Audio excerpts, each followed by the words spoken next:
welcome to the Actual Tech Media EcoCast.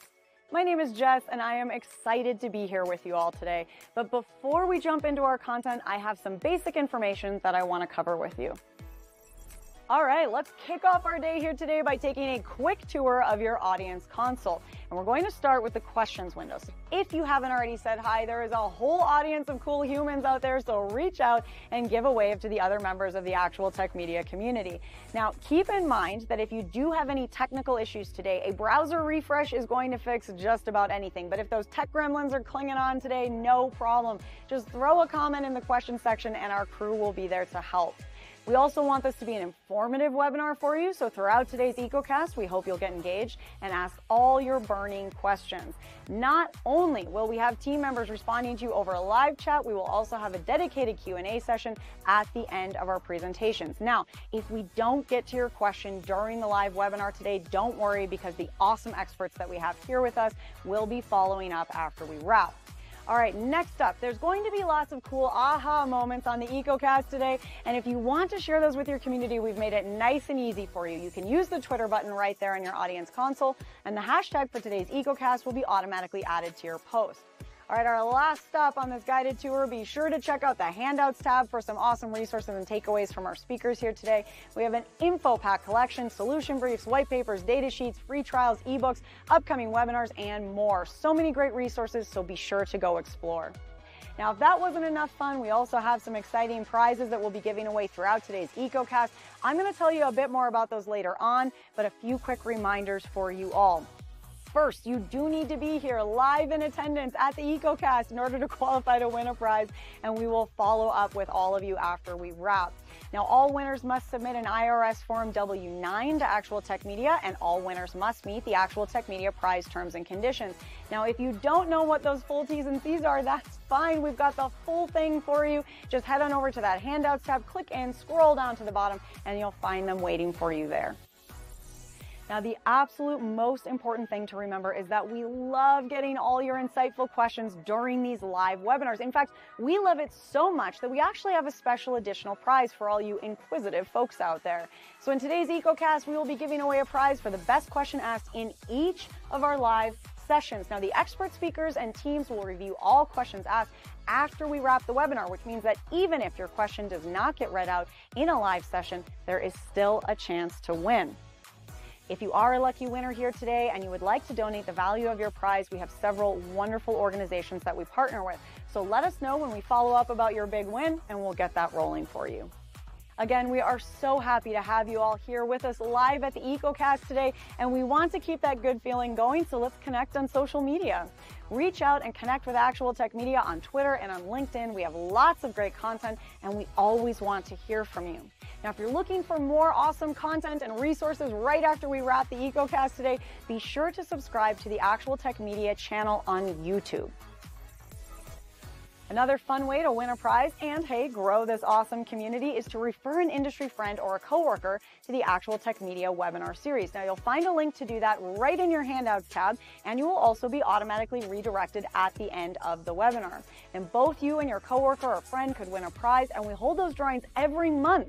So be sure to refer a friend because, it could quite literally be a win-win situation. Next, we have a cool opportunity for all the decision makers out there to get connected with new and emerging tech and innovative vendors. Here's how it works. All you need to do is click on the link in your handouts tab, fill out a quick application, and the Actual Tech crew will then match you with some vendors that we think you should probably be chatting with based on your needs. There will also be fun opportunities that you get to choose to join in, like surveys, test runs, new solutions, extended demos, and so on. You'll get some chances to win extra prizes, you'll chat with great people, and you'll learn about the hottest new trends in tech. So be sure to apply, or hey, send that link to a decision maker on your team.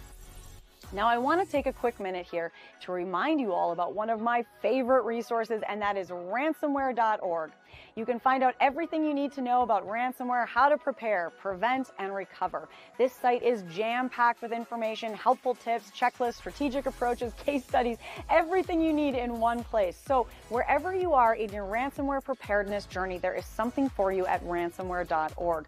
Go check it out and start exploring. All right, I have one more exciting resource I have to tell you about today, and that is the Gorilla Guide Book Club. It's going to give you access to free enterprise IT books authored by top industry experts, so you can stay up to date on trending enterprise technology. And yes, these books will work on your Kindle, your mobile device, and as I said, they are completely free. You can download these awesome resources at gorilla.guide, and there's a link for you in that handouts tab as well. All right, well, we have covered a lot of important things already, and I don't know about you all, but I am excited to dive in. So let's get going.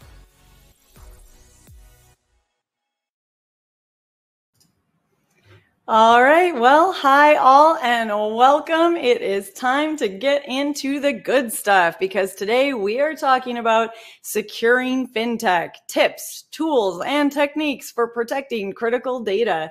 So I already saw Brandon out there sent in a message saying, I need some best practices. And we got that coming your way, my friend. I love it when we get to have these specific conversations that really dig into the complexities and the opportunities within an industry.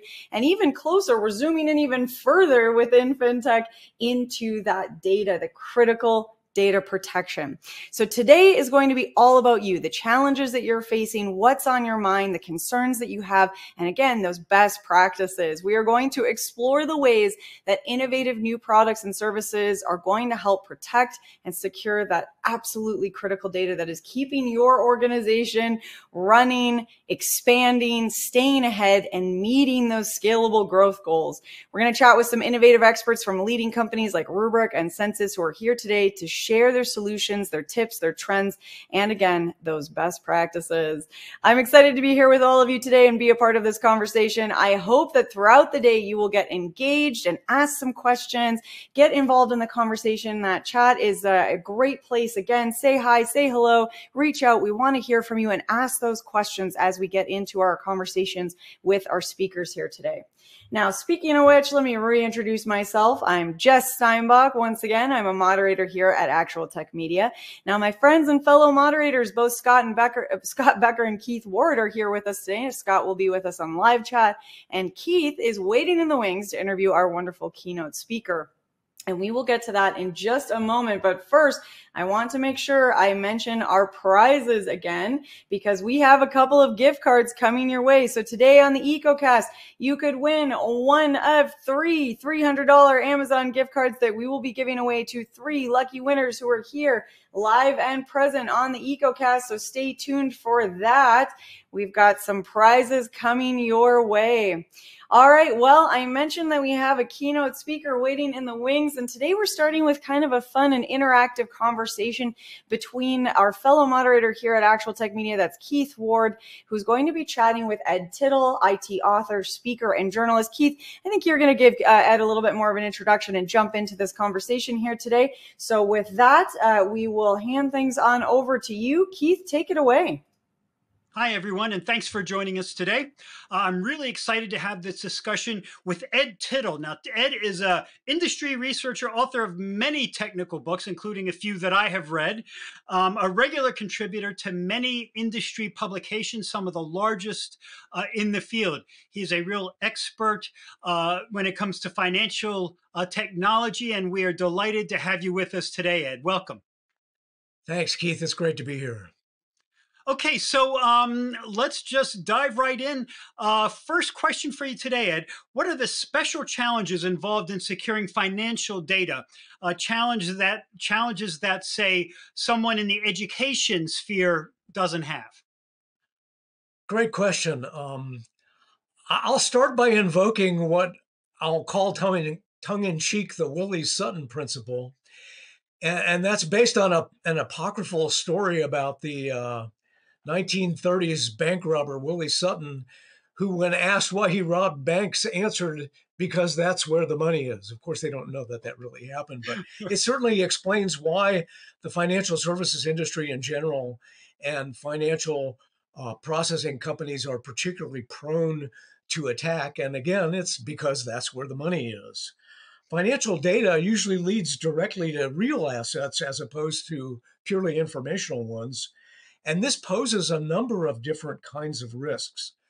The first is common across all industry, and it involves access to and possible disclosure of personally identifiable information, often known as PII. But with financial and other industries, attackers can create denial of service situations where account holders can't access accounts or third parties can't use those accounts to pay things or get paid. This can have a financial impact beyond unwanted disclosure because payments might get missed and financial penalties be incurred, and so on and so forth. And finally, of course, attackers might actually be able to take over accounts and start spending other people's money. Never a terribly good idea, especially when investments, securities, annuities, and other kinds of intense financial instruments are involved. Right. So the the payoff, essentially what you're saying is much bigger often in the financial sector than in other sectors. So regarding that, there are also a lot of restrictions in place, a lot of compliance issues when it comes to financial tech. You mentioned PII before, so can you dig into that a little bit more deeply? You bet.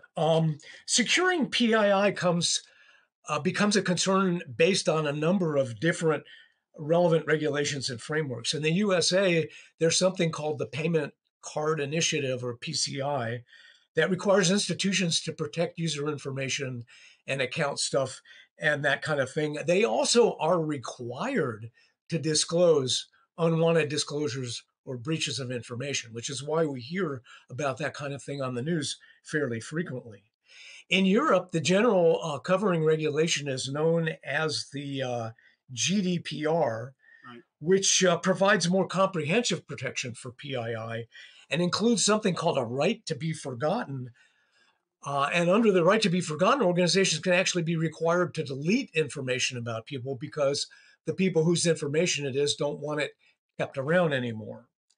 And In we don't have addition, the same kind of restrictions yet in America, though. I mean, is that what you're implying there? yes, I am indeed, and that, as far as I know, that is the case. Although California seems to pretty much lead the way in terms of digital regulation, and I know there are some ongoing discussions about a similar capability in California. I don't believe it's become the subject of Sure. current legislation just yet. Hey, let's I want to move into an area uh that's of great concern to everyone, especially financial tech. We talked about the payoff. Well, let's talk about ransomware real quick, because it's my thought that if you're going after a financial tech company and you're a ransomware actor, well, you may see much bigger dollar signs in terms of a potential payout. So, I mean, is this a special concern for financial tech, the plague of ransomware? Oh, you bet it is. Although I wouldn't necessarily say that financial technology was the most sinned against sector in the industry. It certainly is based on the old Willie Sutton principle, the one where the returns are potentially the greatest. And in fact, in the most recent cybersecurity ransomware study from Sophos, they reported that the financial services industry came out somewhat higher than most other industries in terms of a typical ransomware payout where such payouts occur, and certainly also in terms of what's called the cost impact of a ransomware attack. In fact, even if you don't pay a ransom, it still costs money to recover from ransomware. You have to roll in backups.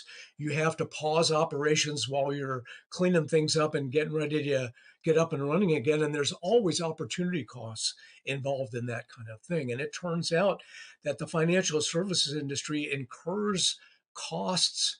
And in addition, when it does pay ransoms that are at least 40, 50% higher than what's typical for across the board for all industries. And what you want to do is you want to look up the 2023 Sophos State of Ransomware report to get all the gory details on that kind of stuff. They've actually got a lot of really good information That's in there.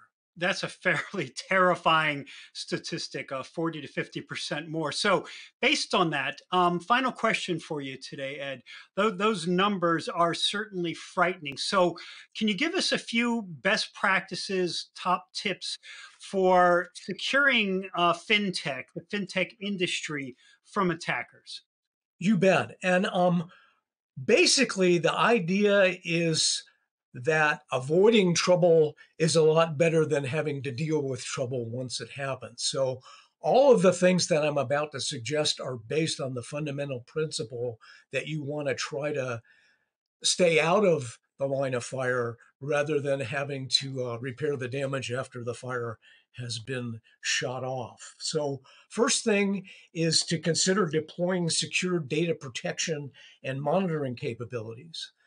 A typical practice in this kind of implementation is to use read-only or immutable air-gapped backups with highly secure access and deployment mechanisms.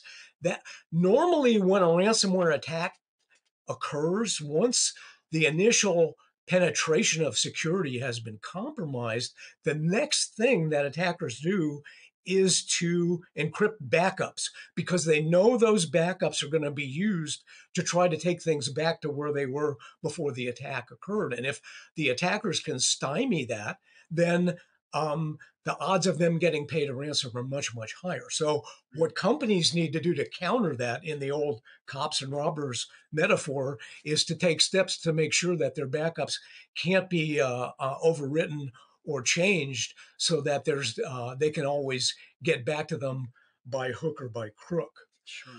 It's also a really good idea to arrange for near real-time or real-time failover to secure trusted alternative cloud or data center copies of data so that if the primary network goes down, you can have a secondary ready to roll in based on your recovery time objectives and your recovery point objectives. So you're gonna spend more to make that happen, but you're going to lower your window of exposure and the amount of data and the number of transactions that could potentially be compromised by that kind of thing. That's great. That's great stuff, Ed. I tell you what, we're going to have to cut it off there. Those tips are awesome. I think it's worth mentioning at this point before we wrap that what you're discussing in terms of these tips are expensive. They're going to cost money. There's no way around it. But you have to contrast that with the cost of a breach, of an attack, a successful attack on your systems. What is that going to cost, right? So would you rather pay up front now or pay in terms of ransoms and in reputational damage and other sorts of huge costs, potentially even ruining your entire company if one of these attacks gets through? So obviously we have to take all of those things into account. So Ed Tittle, I want to thank you so much for being with us today. It's been a pleasure as always to have you on and talking about financial tech today. Okay, I very much appreciate it, Keith. Take care. Oh, well, thank you, Keith. Thank you, Ed. What a great conversation and such a nice way to start out our day. Lots of really great information that we are going to luckily get to explore even further on some of those ideas on now what, right? Now we understand some of the risks and the concerns and what we should be looking at. And now let's get into the specifics. What tools, what solutions, what platforms are going to help you get there?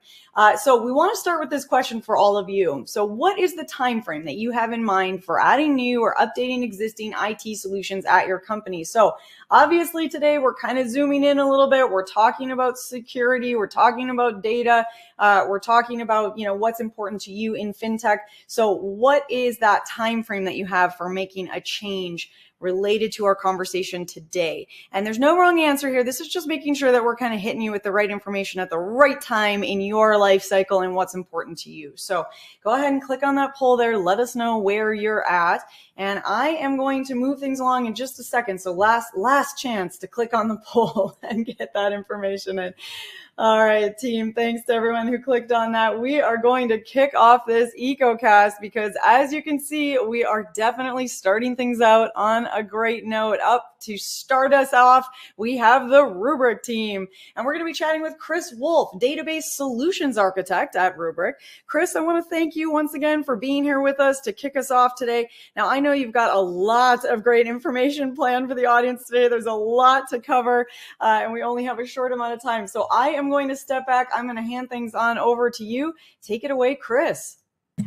Thanks for having me. Well, thanks everybody for coming. My name is Christopher Wolf. I'm a database solutions architect here at Rubrik. For the better part of 20 years before this, though, I was a DBA in many different industries, including online accounting, information technology, and also oil and gas industry. So been where you've been in the past if you're a DBA. So first of all, what's the problem? The past few years have shown everyone how critical data is to business activities and how susceptible it is to attack. Several security research has said for years there are two types of organizations that exist: those that have been hacked and those that don't know they've been hacked. Defense in depth doesn't stop everything. We've been trying to tell customers for years, backup does not equal cyber recovery a lot of the times. And then technical solutions only go so far. They are dependent on human interaction for data input, analysis, and maintenance. The fact of the matter is humans make mistakes. I've made many of them in my time, but of course DBAs are perfect. So, don't have to worry about that part. But, how do we fix these fundamental issues though? Some of the solutions, attacks have one common theme. They want to impact your data in some fashion. Exfiltration, moving it to a different location, ransomware, give me money, or denying access altogether. If we want to minimize risk, we need to move beyond basic defense in depth and move to security at the point of the data itself. Some of the best ways to address this are implementing a zero trust framework throughout the data lifecycle, and then implementing migration patterns. Let's talk more about this with a focus primary of mitigation, proactive mitigation, insurance or CYA mitigation, and then reactive mitigation. Let's start with proactive mitigation. Proactive mitigation focuses our efforts on tasks that can be done to prevent an attack from being successful. So this is not a simple activity when it comes to database threats, as it spans multiple areas. Infrastructure, what are your drives like, things like that. Authentication, who has access to your databases, through privileges as well. Data lifecycle, and then application usage. Does the application allow those accelerated privileges, things like that. So let's take a minute to explain what companies should be focusing on to maximize their data security. When it comes to infrastructure, the first one is BIOS firmware. Your hardware vendors, they update their BIOS and the firmware, and they're often forgotten about. I just buy the hardware. I don't have to worry about patching it. Well, it's actually kind of important sometimes. And these updates often contain security updates that patch low-level exploits. Operating systems is another one. Windows or Linux operating systems, vendors are constantly reviewing threats against them. They'll run red team versus blue team exercises to find holes and patch them. This is in addition to bug bounty programs they have. With all this information, they will implement fixes to their OS and release monthly or more frequently if needed be. Security updates are critical to keeping an OS hardened against threats, basically. Hypervisors, VMware, things like that, are additional point of entry. These are systems at their own operating systems and applications that contain their own sets of exploits as well. Think about the recent vCenter exploit. Thankfully, VMware worked hard to get a workaround and patch out to customers so the exploit could be closed. But, you have to make sure you implement those patches. And database platforms like SQL Server and Oracle, they release security updates in addition to their normal update cycle to ensure a secure platform. These security updates are closing exploits found that are specific to a database platform, not the OS itself. These would be additional exploits on the OS, as well. That is a great deal of patching, that I'm just going over here. How should a limited set of resources prioritize their patching? That's up to you as a company. What's more important to you? Knowing what to patch and when to patch is great too, But what can be done to ensure the correct person is performing these activities? And that brings us to authentication. When we talk about authentication, the big one is MFA. With MFA, it's 3 principles: something you know, something you have, and something you are. So with something you know, it's either a password or a PIN that you've been given from the company. And then something you have could be your smartphone. You have Authenticator, Google Authenticator, or maybe Microsoft Authenticator in the background you're running, and you'll try to log into a system. It'll ask you enter a code in. That's a good way to protect those kinds of things. Or companies also use USB keys. You have to plug into to your laptop to be able to get into certain systems. And then something you are, fingerprint or facial recognition. With the rise of like Windows Hello, things like that, it makes it a lot easier, to do the biorhythmic stuff to get into certain things. One thing of note, SMS text is probably not a good recommendation anymore, as it can be easily exploited. So password storage, obviously, I don't need to tell you, most people have told you throughout your lifetime, don't store your passwords in plain text. Don't have them on a notepad next to your desk or anything like that. And then if you have any passwords that are stored inside the database, make sure they're hashed. Make sure they're encrypted. That way it's not easy to look at. And then password policy. Length is actually better than complexity. A lot of these hackers are doing a lot of work on their own to try to figure out, certain patterns. So passwords can easily crack something like password 123 ! If you make the password longer, what I've seen in certain examples is like, if it's past 17 digits and it's a certain amount of numbers and letters, basically it takes like 10,000 years for them to crack that. So that's much better than just having it there. So, and then also consider maybe having a breach password protection list, have it be like a blacklist where you bounce it against that list. And, if it's already been hacked, it doesn't accept that password. So, and then periodic resets sometimes can cause users to use the same predictable pattern over and over again. So maybe that's not so useful sometimes. So it's up to you how you'd like to do it in your company. Well, lastly, tokens and certificates, don't hard code tokens into your applications. You want to make sure it's more of like user significant each time you use it, kind of thing. And then treat tokens as you would passwords. Don't store them in plain text. Make sure you have them encrypted, those kinds of things. And then tokens should be like certificates. They should expire after a certain amount of time, and they need to be rotated every once in a while as well. And lastly, don't use HTTPS. Sometimes everybody thinks that's secure, but sometimes it cannot be. So assuming we follow the standards referenced here, once we authenticate, we should be able to do whatever we want, correct? Well, not exactly. And that brings up the next subject, privileges.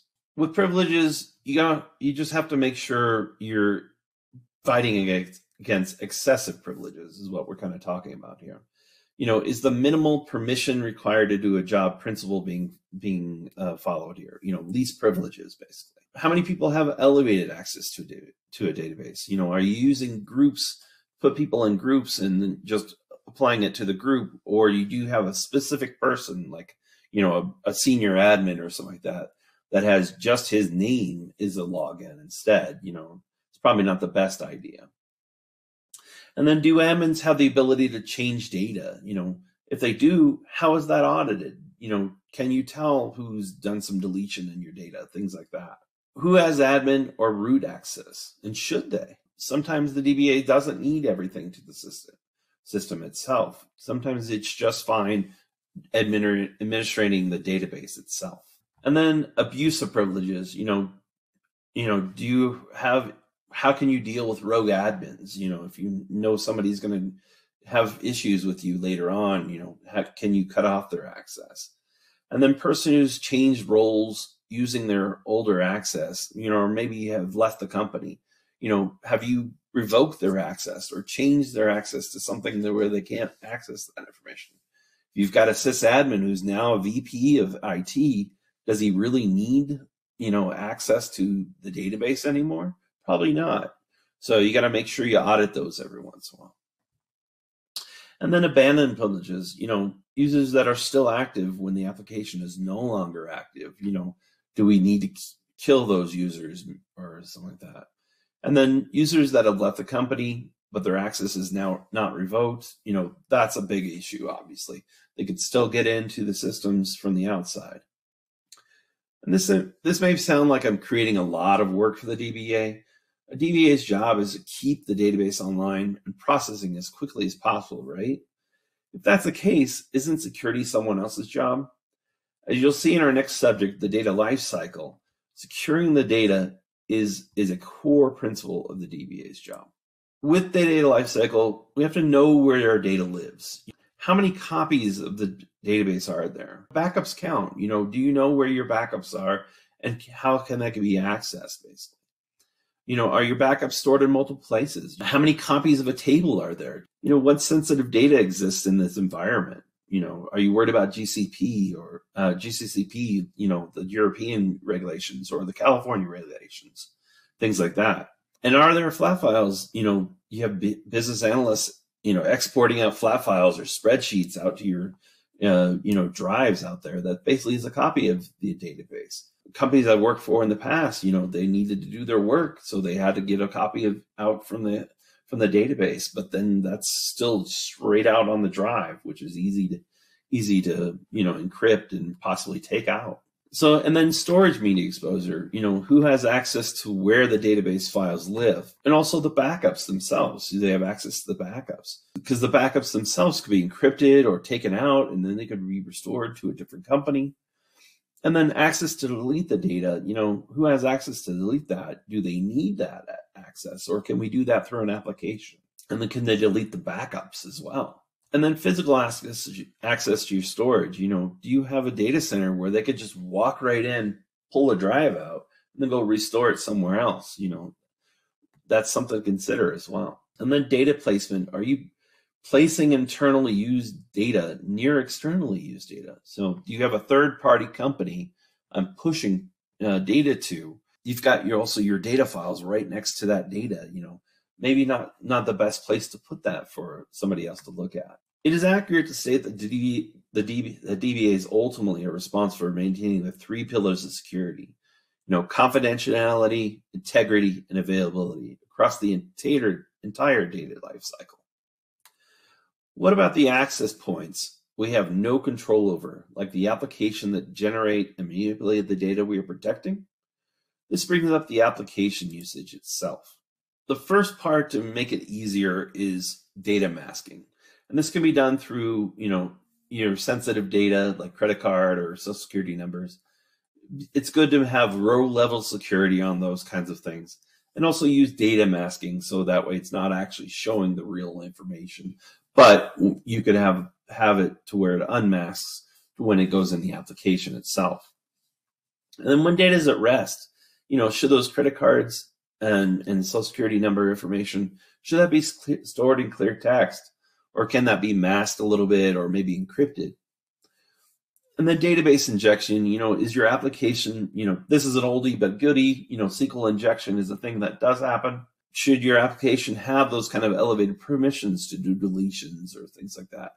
Or are we just pulling information back? And then, is your application using procedures to access the database? Or are you just doing direct queries?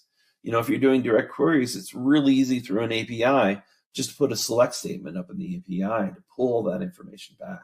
And then using auditing is not in place sometimes. It helps to use this for forensics to know how bad things can happen, basically. And then, work with your auditing teams, embrace them and take careful consideration of their findings. And when we're talking about, auditing teams, this could be an internal auditing team or an external audit team, advisory, team externally, could be both basically. And then audits tend to be stressful situations, but I would still, tend to work with them, proactively rather than reactively. Now that we have an idea of what needs to be done to limit our attack surface area, we can move on to steps we can take to ensure our downtime is limited in the event of a successful attack.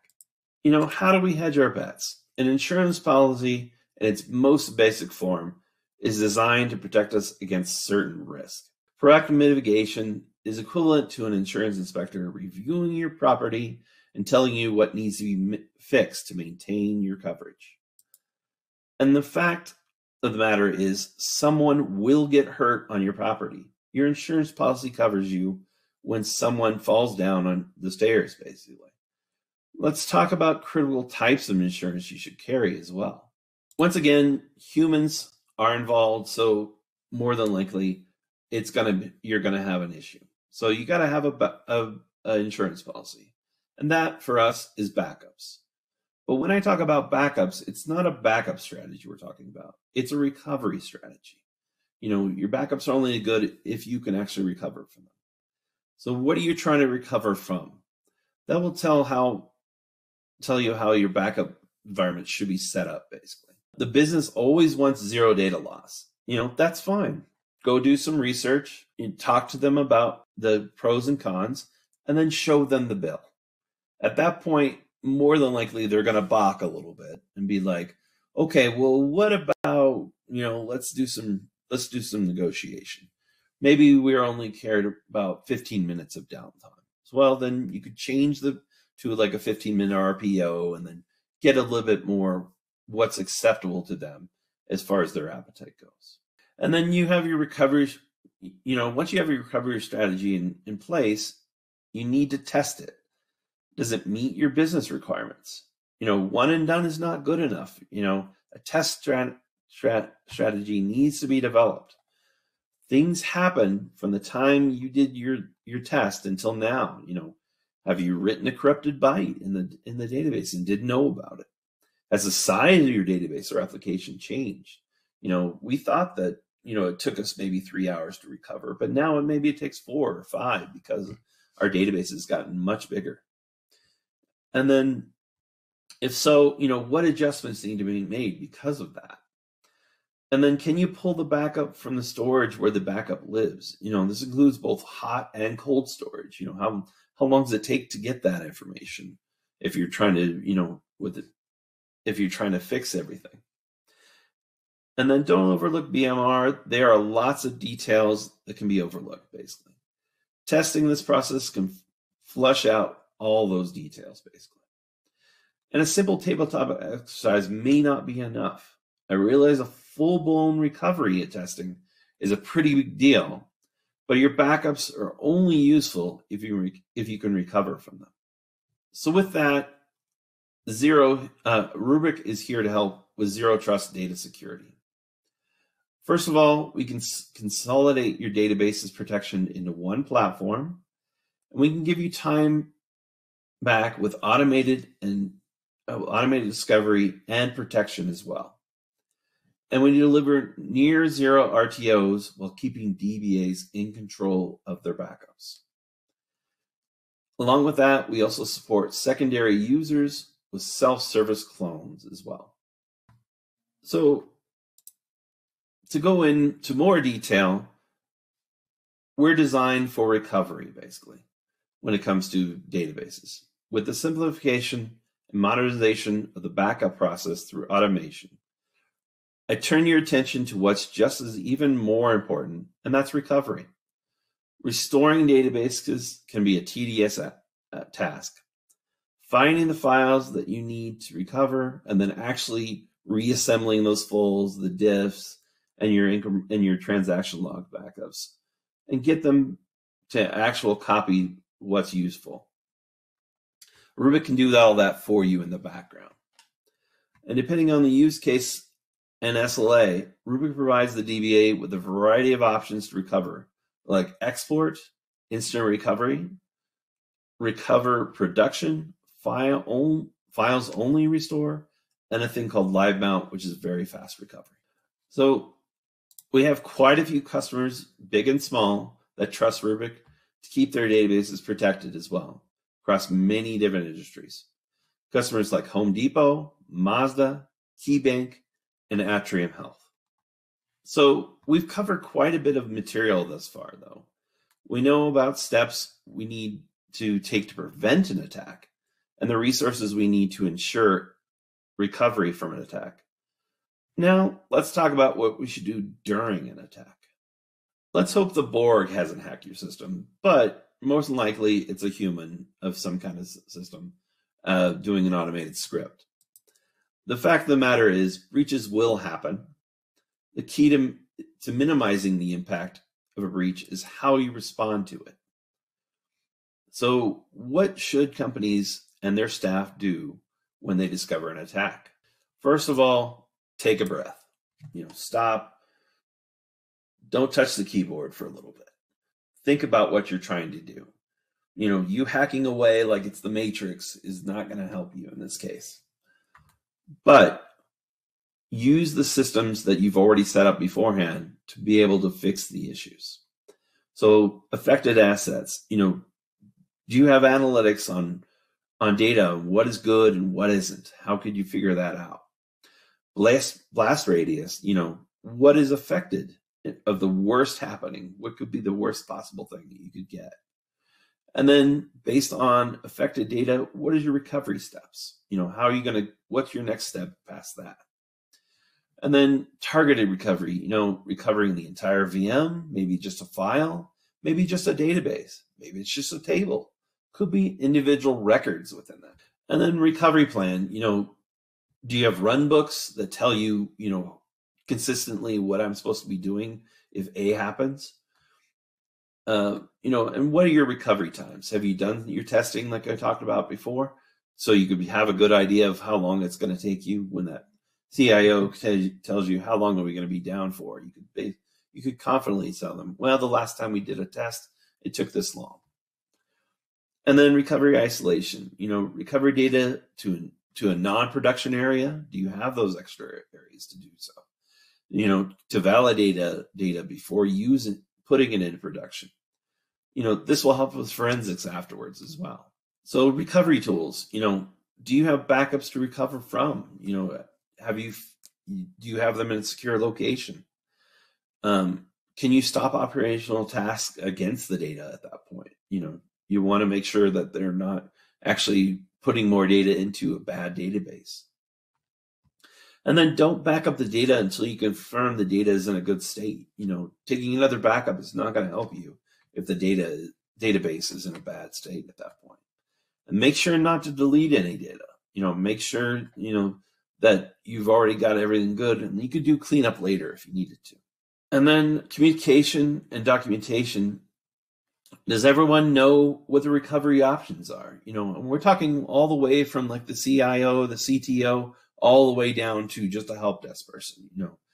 If everybody's in sync with that kind of recovery setup, it makes it a lot easier, a lot faster to get back to where you were at.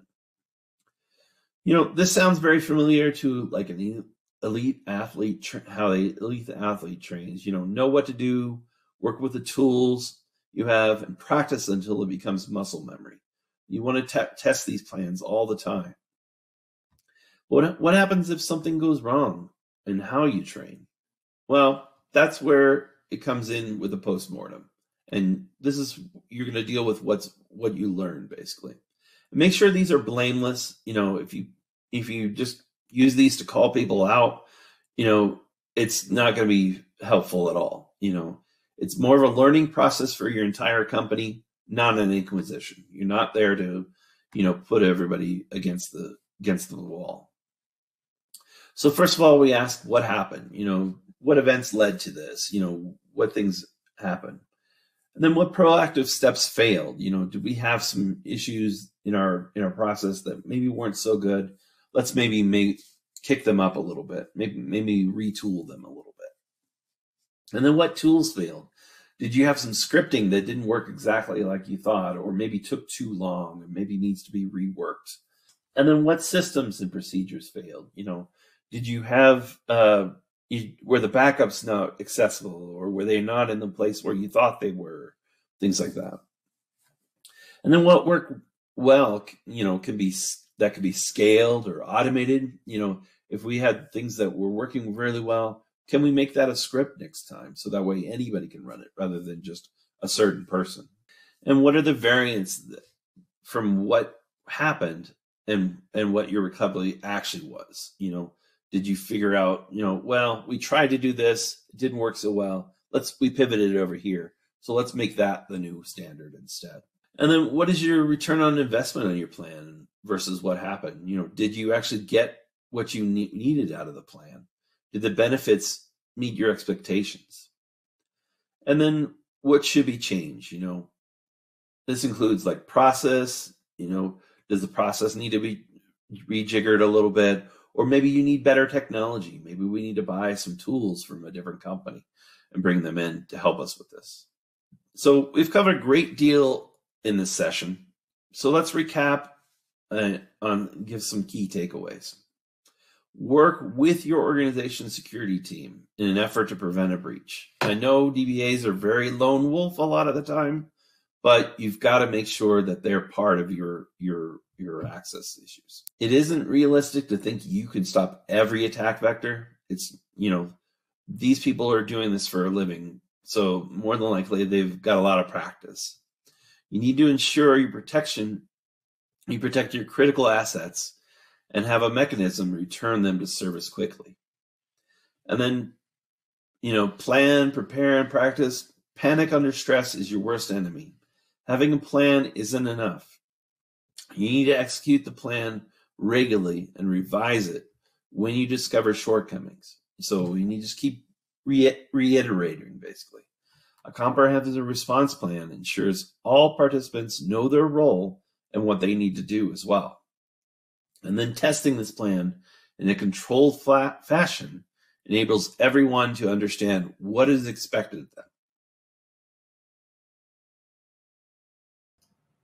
Oh, yeah, that's such a good point. Understanding that plan, practicing that plan, getting ready for that. I was thinking it's a weird connection, Chris, but I was thinking about, I used to do a lot of whitewater kayaking. And when you're on the river and you're looking ahead at a rapid, the worst thing that you can do is tense up. The absolute worst thing, the fastest way to make sure that you flip and have a terrible upside down ride down a rapid is to get tense. And as soon as your hips tighten and your shoulders tighten, you're really going to struggle to stay upright. And then you're not going to be able to roll back up if you do flip over. And it's such an interesting thing. It comes back to me sometimes when we're talking about these plans and kind of thinking ahead. And Chris, you were walking us through, that great summary at the end. And just, the panic is what often paralyzes us. So being able to stay relaxed as we head towards danger is maybe that great skill set. And that's why having these right tools is so important and helps us relax, helps us kind of stay loose, even in the worst of those rapids. And of course, we practice. So Chris, anyways, I really appreciate that. And thank you so much for that wonderful presentation. And I do want to point out to everyone out there that we have a poll up on the screen here for you. What we're wondering is what additional information you would like to get about the Rubrik solution. So what else could Rubrik send your way at this point in wherever you're at in your research journey? What would be helpful for you to learn? Now, speaking of which, I also want to remind you that there's a link in the handouts tab, and the Rubrik link is actually going to take you to their website. There's some incredible resources there for you. So please do spend some time clicking around, exploring. There's a summit you can register for. There's some really neat stuff coming up. So spend a little time on their website. Make sure you've got that tab opened and set aside before we wrap up today, because you're going to want to spend a little time with that later on. But while you are getting that website open, while you're clicking on that poll, I am going to jump into some prize giveaways, because I told you we would give away a $300 Amazon gift card every 30 minutes, and I meant it. So let's do that now. Now, I will remind you once again, you do need to be here live and present at the EcoCast. And if you have any questions about the terms and conditions, again, they're waiting for you in that handouts tab. It's just chock full of information in there. All right, a $300 Amazon gift card going to a lucky winner here with us today, and that is Jason Pierce of Oregon. Jason Pierce of Oregon, you have won a $300 Amazon gift card. We will follow up with you after we wrap, so stay tuned for that. Also, stay tuned for that best question gift card from each session. So even if we don't get to your question during a live Q&A session, you are still entered to win. And I want to briefly make a comment on that. I know that there were a lot of questions that came in for Chris during his presentation that we are just not going to have time to get to. Chris had a lot of information to cover, so we decided to go a bit long on the presentation, which did not leave us time for Q&A. But the Rubric team is going to get some answers back on live chat, and we are also going to make sure that any questions that don't get answered today are followed up with via email. So keep those questions coming in because you will get answers back from them. And don't go anywhere because we have another awesome presentation lined up. Speaking of cool information coming our way, let's keep things moving. And we are definitely keeping the good times rolling here on the EcoCast because our next awesome presenter here with us is Celestine Yaren, Director of Business Development at Census. Celestine, thank you so much for being here with us today on the EcoCast. We're having a great day so far. Lots of good information. I'm so excited to hear a little bit more about what's up at Census and get into some questions with our audience at the end. We're going to leave some time for that. So I'm going to hand things on over to you. Take it away. Thank you, everyone, for your time today. My name is Celestine Yaren. I'm a Director of Business Development at Census, which, if you're not familiar with that name, Census is the internet intelligence platform that empowers governments, enterprises, and hundreds of thousands of security researchers every single day to defend their attack surface and hunt for threats. So with that context, the objective for today's session is on securing fintech, and we're going to be addressing broadly what's happening on the internet that's impacting security professionals, particularly if you're in a FinServ organization, give you some tangible examples of exposures that are impacting the data that we protect, and what you can do about it. Now, we've got about 20 minutes here for the kind of presentation, and I'm going to be flying through some of these insights. However, I am available afterwards for questions or directly through Census. So to take us to the top of the agenda, here's where we're starting. The fact that we're prioritizing our exposures, whether you're a traditional established bank, a challenger bank, a crypto exchange, or any of the handful of organizations that would fall under FinServ, you're feeling the impact of many different factors and trends that really in some ways didn't even exist 10, 15 years ago. And the first of those is that organizations are rapidly expanding their cloud footprint with AWS, Azure, GCP, or some combination thereof. And that's taking place both through organic growth or through acquisitions and mergers, like we saw with JP Morgan acquiring WePay or the UBS and Credit Suisse merger. All of that's with the aim to modernize and diversify digital banking services and the services offered to consumers. And this really means that the enterprises on average tend to have about 1,300 cloud services that their security team needs to protect. Meanwhile, not just the cloud, but people, assets, services, software, all of this is increasing rapidly. And if you think about, the number of people on your security team today, in today's world, the security team is usually one security person to 10 DevOps members to 100 developers. It's a lot of ground to cover. And while you're protecting all of those assets, we're also seeing a trend of more vulnerabilities and misconfigurations than ever before to secure. The NVD, the National Vulnerability Database, has logged over 18,000 vulnerabilities in the first half of this year alone. And while it gets more headlines, those misconfigurations are really challenging when it comes to protecting critical data. At Census, every single year, we compile an internet intelligence report called the State of the Internet Report. And in our last one, released just a few months ago, we pointed to a painful number of critical data online due to misconfigurations, including 8,000 servers exposing database dumps, backup files, Excel worksheets, SSL, SSH private keys. We saw a lot of CSV files. We saw some credentials, you name it. You don't need to be a sophisticated attacker to leverage those kinds of misconfigurations, which really brings me to my last couple of points here, which is just that the attacker economy overall is getting a lot less expensive and more efficient to operate from. So security team is covering more ground. The attacker economy is getting a lot cheaper. If you think of the Conti ransomware group, it's the team that's or the group that's become more visible in the last year or so, because as one of the most successful ransomware groups we know of, about 60,000 of their messages were dumped, including HR practices, office locations, giving us a really tangible example as security professionals of commercial organization that runs behind the scenes. And in those chats, we saw, gosh, it must have been about a dozen different free tools that Conti, a ransomware group, was using for recon. And every 3 minutes, so since the time that I've now started this presentation, you've got unknown vulnerabilities performing their own scans of the internet to find vulnerabilities. What does all of that mean for your security team, specifically at a financial organization? Well, for one, it changes the topic of conversation from what's mine, what's in my network, the things we've been asking for the last 10, 20 years, to what's out there and exposed, full stop. For example, if I look at those first few factors that I mentioned around multi-cloud adoption, asset services, misconfigurations, exposures, last year alone, 76% of incidents involved an external cloud asset, and 2/3 of organizations experience an attack that started with an unknown asset, which means you wouldn't know if your data was exposed in order to protect it. And unfortunately, the attack surfaces of organizations, what we're measuring at Census is that they're growing at a 1.6 to 2x rate each year. And when we say attack surface, what we're talking about is the software that marketing bought and didn't tell the vendor compliance team, the cloud environments, the dev team spinning up GCP or even DigitalOcean when security was only advised of Azure or AWS. So the vulnerabilities like an unencrypted login page or misconfiguration where storage buckets are exposed with customer facial recognition photos, those kinds of things. Now, the question that comes to my mind anytime I see stats this high, and I'm assuming that you are also asking the same question, is that if it's so obvious and it's the number one priority for CISOs this year to understand their attack surface, why haven't we already solved this in the last few years in a really meaningful way? Why isn't this already part of my tech stack? And unfortunately, the answer is that we're dealing with a complexity that's not really staying still, but growing quickly.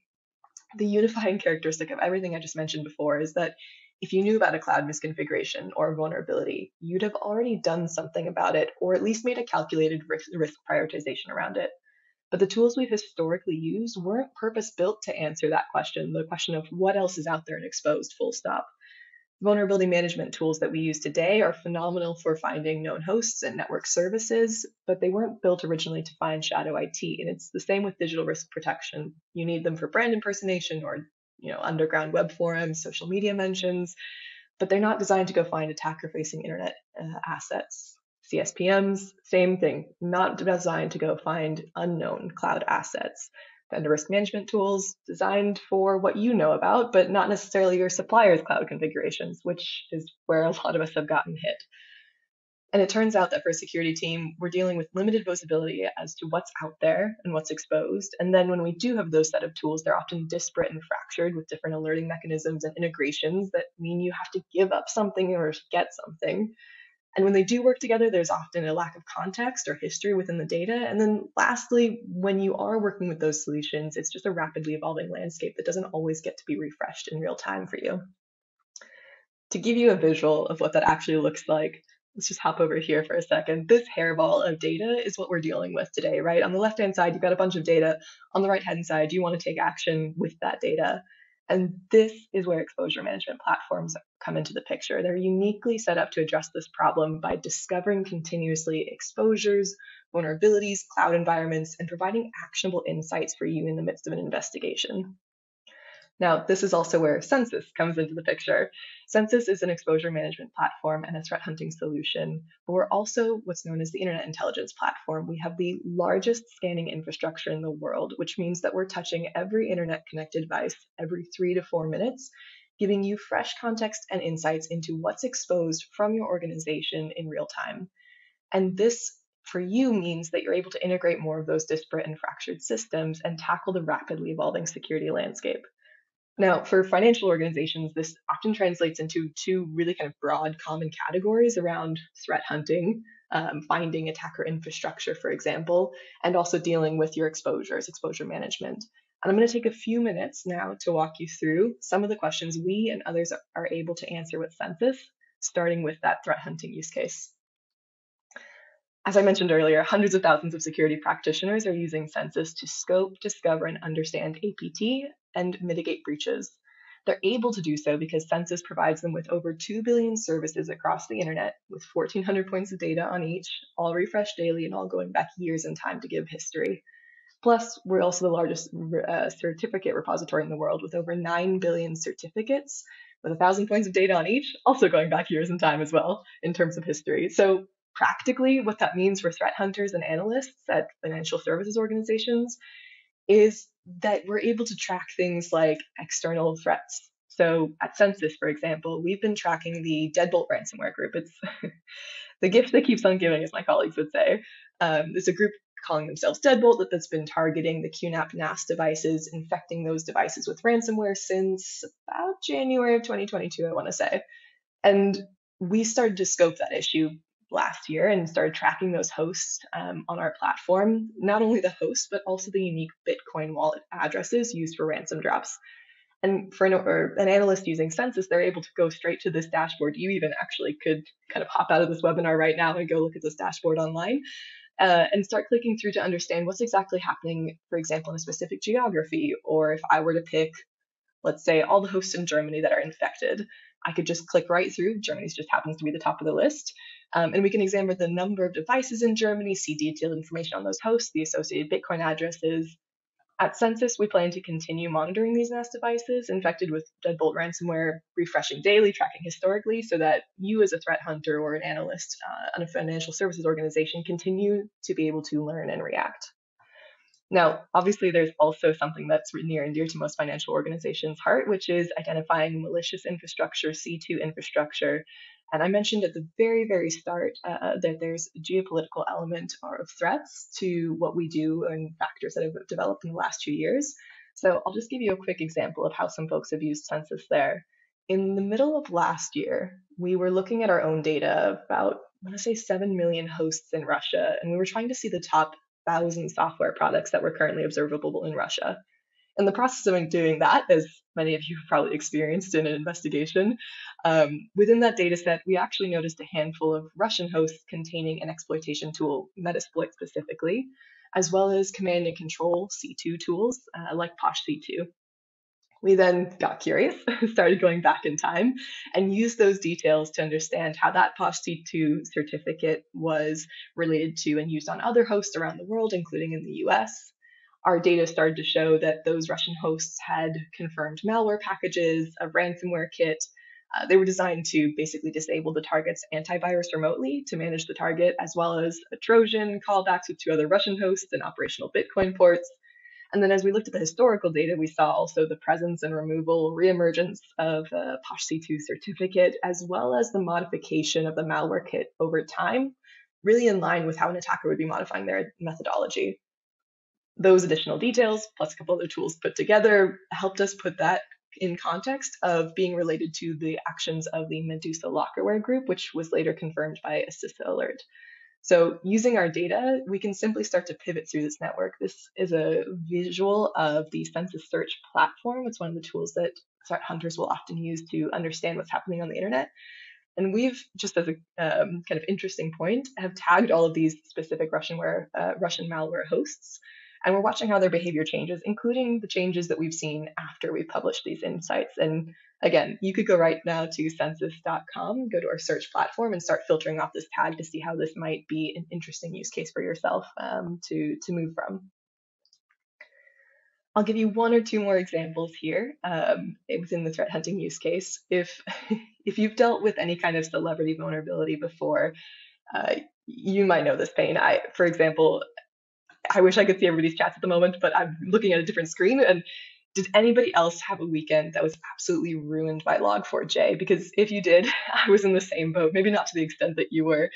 But what we're used by at Census is to understand how those vulnerable and compromised hosts might be relevant, or worldwide kind of internet analytics might be relevant to an organization. So if I was to take a vulnerability that did not become a celebrity vulnerability, back in late October, we started hearing about chatter that there was going to be a set of critical vulnerabilities released by the OpenSSL team. And given their source, our team was really bracing for another Heartbleed, which, for those of you that remember Heartbleed, it was arguably one of the worst of the decade.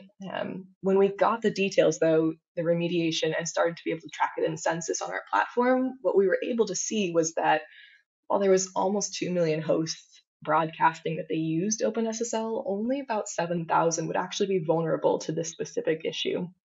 And as we watched, the CVE ended up getting downgraded from critical to high status as more details came out. And while many organizations did actually have to take action as a result of this, it was a sigh of relief that what we weren't dealing with was a Heartbleed level, celebrity level version of a vulnerability on our hands again. And that's kind of one of the things that Census is really good for, is quantifying the risk that you're dealing with as an organization. And in the vein of internet analytics, you can also query Census for things like managed file transfer applications. I know for a lot of us, that's been a recent topic with Go Anywhere and Move It being targeted by the Clop ransomware group. And gosh, back in, was it February now? We saw that first Go Anywhere managed file transfer software vulnerability. And today we're still seeing indicators that 30% of those hosts remain unpatched and potentially vulnerable to this exploit. A single vulnerable instance of this has the potential to serve as a gateway to a data breach that can potentially impact millions of individuals, right? So as you're weighing up that risk, it's something that you have to start to measure, and Census can help you do that. And of course, with Move It coming out, that SQL injection vulnerability in the Move It web interface, that was all about data theft attacks, right? We're talking about critical data today. It's super interesting from an industry analysis perspective, because a lot of the hosts that were presenting the Move It vulnerability were associated to high profile organizations. We all saw it in the news, but especially in the finance space, technology, healthcare, and government. Now, the drawback to everything I just showed you is that you had to work to find those hosts and vulnerabilities, right? You're going out and looking for, kind of in sometimes a manual process or through APIs, the malicious infrastructure that might be out there and quantifying it. Now, the question I often get when I'm showing all of that data is, that's certainly useful to know that this CVE is not as widespread as we thought it was going to be, or that 30% of Log4j servers are still unpatched today. But what does that have to do with me and my organization? And that's where the Census Exposure Management Platform comes in. It layers on top of all of that internet map, which can then attribute with very few seed points what your organization's exposures actually look like online. And I won't take you through all of these use cases. We would never get out of here. But I will show you how this single platform can start to answer all of those use cases. And I'm pretty lucky in my role. When I get to do every single day is speak to organizations that are using our platform. And when they started looking for an exposure management platform, there's a few things that those platforms all had in common, and the things that they wanted out of them, as well as the things that made Census really different and useful for them. The first was cloud discovery, right? So for a financial organization, whether, like I said, you're a challenger bank or a financial established organization that is moving into the cloud to offer new payment services or digital solutions, knowing where your cloud assets are, what's being done with them is really important from an unknown perspective, not just from what you've been told about. We worked with an organization recently who they spent over $8 million in one quarter as a delta above what they had planned to spend. And when they sat down to analyze how much of that money had run out the door and why, they realized that the majority of what was being spun up were solitary forgotten services, and they needed Census in order to figure that out. And just setting aside the security implications of that bill alone is a reason to find an exposure management platform useful in order to understand where your cloud assets are. We also had another organization who spun up an AWS S3 storage bucket overnight. Thankfully, one of the developers on the team came to the security team and said, hey, I made a mistake. I realized I've left this publicly configurable overnight, and we need to do a little bit of analysis to see if there's any kind of remediation work that we need to be doing as a result. And thankfully, when they went and looked for that storage bucket, they found that only 2 IPs had scanned it, Census and their own, when they were looking for it. This is all things that you can achieve just from this dashboard here in terms of identifying cloud exposures, misconfigurations. You can start clicking through to see what kind of things you're dealing with and risk prioritize them. So making sure that you're working on the most important and vulnerable things first. Now, the other thing that you might not have seen in an exposure management platform that's super important is that when new 0 days are emerging, whether that fingerprint happens right away for you, right? So whether Move It is coming out or Log4j or whatever it is the platform that you're using updating in real time to actively tell you, is this relevant to you? At Census, we're able to see this information quite quickly because we have this massive internet map and we've been scanning, and all it takes for us is fingerprinting it and exposing it back to you as a customer. So we're able to not only refresh your platform daily, but ensure that if you are ever dealing with a new 0 day that is being exposed, you can quickly understand what the impact to your organization is as well.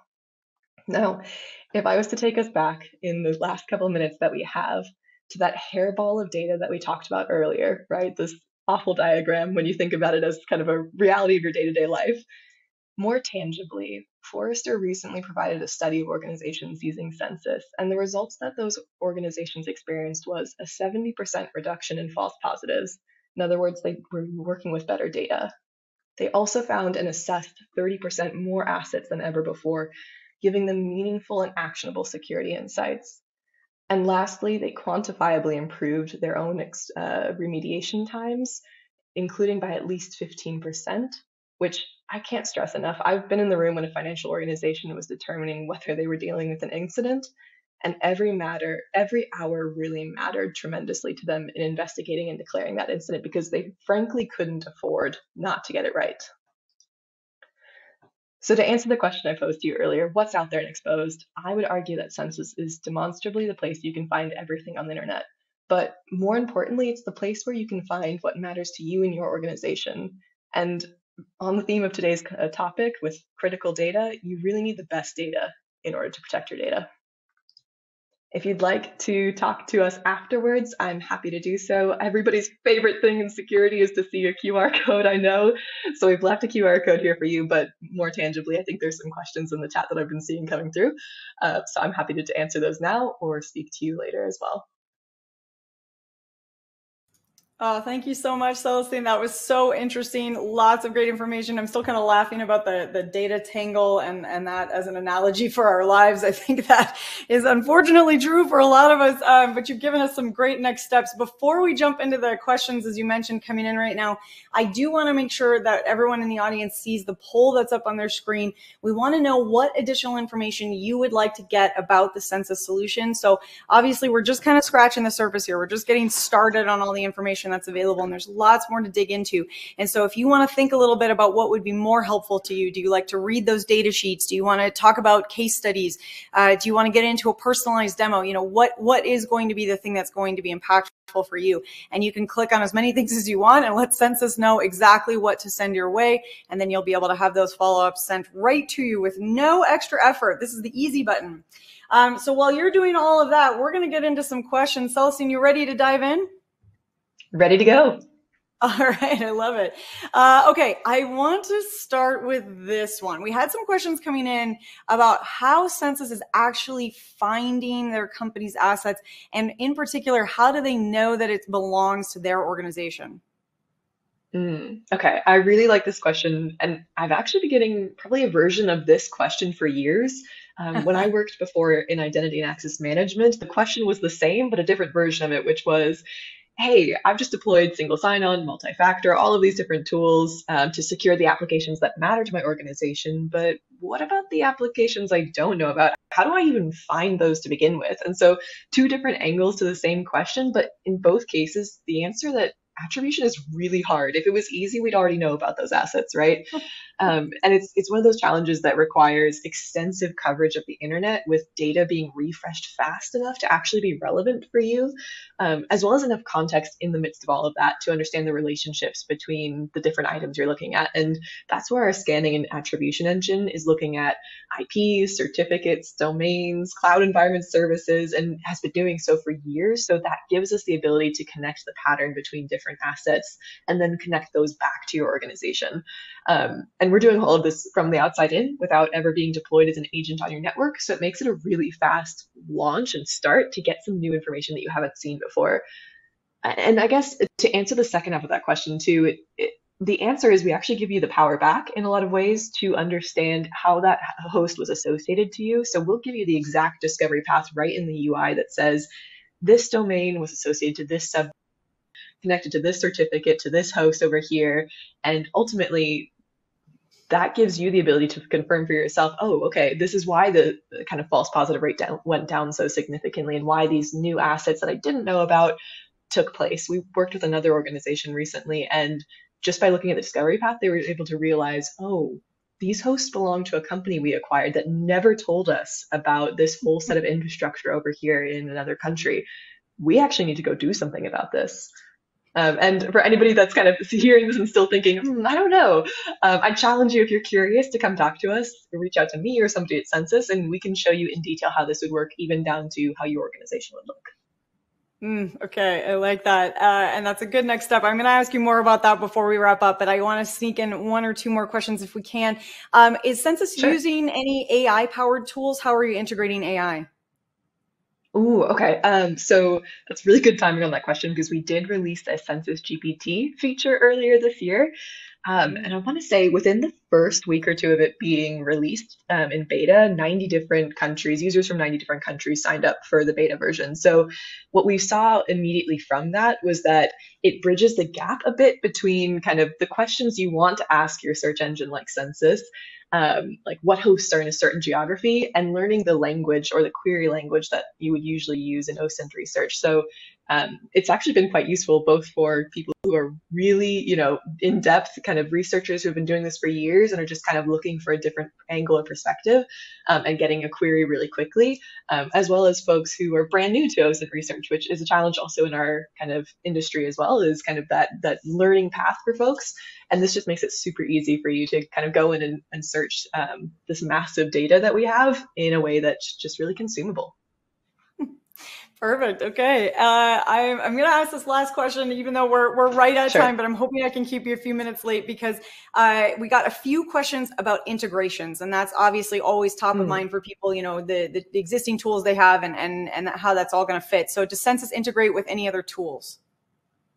Yes, definitely. We started years ago, I want to say like a decade ago, we started a ZMAP, which was an open source tool. And that kind of collaborative history has really stayed with us as kind of part of the DNA of the team. So for us, that means that you're kind of integrating into, for example, you're doing some OSINT research, you integrate into Meltigo, or you're doing an investigation, you're working with multiple team members, you place a ticket in ServiceNow with the details from Census. All of those integrations kind of come out of the box. Same with if, for example, you have a really great vulnerability management tool, a Tenable, a Qualys, and all you want to do is bring in additional information from Census around, hey, I've got the known assets, I need to go find the unknown assets. You can do all of that with Census. So I think at the end of the day, a lot of us security vendors want to think that your day and world ends and starts with Census or with any other tool, but really it's all about how do they all work together. And Census is definitely API first when it comes to that.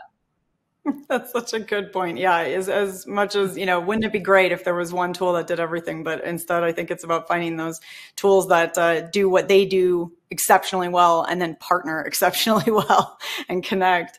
Definitely. This has been so much fun, Celestine. Thank you. I know I've kept you a bit longer, but this was so interesting. I just wanted to keep going. We are going to leave it there. We have a few questions that we haven't gotten to, so I'm going to make sure that they get sent on over to you and your team so you guys can follow up in email. And before you leave us, if somebody is wanting, you were mentioning reaching out to the team and connecting with you, what is the best way to sort of get started with Census? Oh, so you can go to census.com right now and you could sign up for a Census community version. It gives you the ability to query our data set. Or you could also just go there and reach out to our team. Our technical team is available under the demo request form. So we're happy to help in any other way. You can also reach us on Twitter. Our research team is pretty active there. And we love chatting anytime about new vulnerabilities and research. That's awesome. And Julius, I want to say, Julius wrote in and said, I want to talk to you guys. And so I flagged that for you. That's in your folder, Celestine, so you'll get that.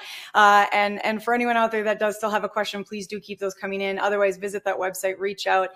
Thank you again so much for being here with us to wrap up our EcoCast today. You've been an excellent grand finale. We appreciate you being here.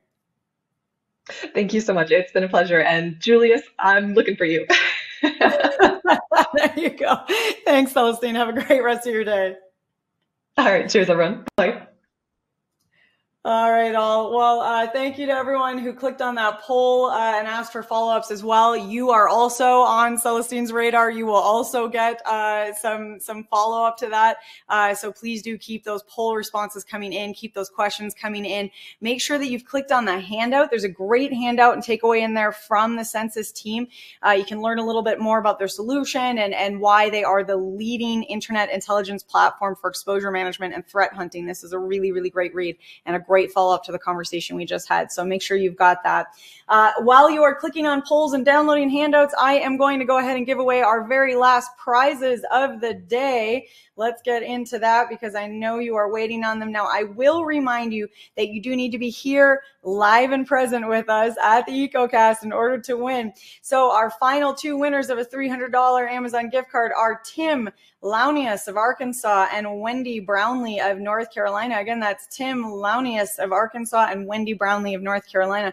I'm going to read that whole list again. Our three winners today, Jason Pierce of Oregon, Tim Launius of Arkansas, and Wendy Brownlee of North Carolina. Congratulations to all three of you. We will be following up with you after we wrap, so you will get that those prizes coming your way. Now, we also are going to follow up with the best question gift card from each one of our sessions, so stay tuned for that. All right, my friends. Well, with that, I think we're going to bring things to a close here. I know this EcoCast just flew by. I feel like we just got started. I do want to remind all of you that if you are here on the EcoCast today and you have a story that you'd like to tell and you think your organization would like to participate in a megacast, an EcoCast, a summit, whatever you have in mind, please do reach out to us at connect@actualtechmedia.com. We would love to get that discussion rolling with you. And with that, on behalf of the Actual Tech Media team, I want to once again thank all of our incredible speakers here with us today from Rubrik and from Census for making this EcoCast possible. What a great time. It's been a wonderful discussion and conversation, which of course brings me back around to all of you because these conversations and these discussions do not happen without all of you. And I know how busy your days are, especially in financial services, especially if you're responsible and in charge of planning for these sorts of protection plans. You know, it just never stops, does it? It's a constantly and ever going. Hopefully it's not the data tangle that Celestine just showed us. Hopefully your life doesn't feel like that data hairball, and hopefully it feels a little bit smoother. But it certainly is not slow. So these sorts of conversations are such a great opportunity for all of us to take a minute to take a look at those tools and potentially find that little, sigh of relief, that sense of preparedness, maybe that tiny moment of relaxing in your day, because, that next threat is always coming, But when you have those good tools, when you know that you've put that system into place, you've rehearsed it, you've practiced it, you're not feeling stiff in your kayak anymore. You're feeling like you can ride those rapids. That's what's going to allow you to get through and on the other side. And I hope that you get those moments, those feelings of preparedness and relief when you attend these webinars, or if not, I hope that you feel that you've established that next step to getting to that place of relaxation and relief as you're navigating these rapids. I'm going to keep riding this metaphor for a little while today. All right, my friends. Well, I'm going to let you all get on about your day. I do want to tell you all about another event that we have coming up that I hope you'll join us for. That's a megacast, fixing your broken data protection and disaster recovery processes and systems, right? How cool is that? Wednesday, October 4th. Can I just have a quick moment to express the fact that it's October in like 3 days, and I don't know how to handle that. So here we are. I saw Bonnie said it's 25 degrees in Alaska today, so they're already a full season ahead of us. Oh my goodness. Fixing your broken data protection and disaster recovery processes and systems, Wednesday, October 4th. That's noon Eastern, 9 a.m. Pacific. Please do join us for that. It is going to be an awesome conversation. And I do want to say, Michael, I see your high five on the presentations. I agree. Just an absolutely awesome. Jeffrey says, spooky Halloween and cybersecurity awareness month. Yes. And I will do my best to try to find a funky hat or something to wear to at least one megacast, EcoCast, or webinar in the month of October. So stay tuned for that. We'll see if we can get some Halloween costumes rolling. All right, my friends. Well, thank you so much for joining. It has been so much fun talking to you all, as always. I hope that I get to see you all again soon. And until then, I hope you have an absolutely beautiful end to your day.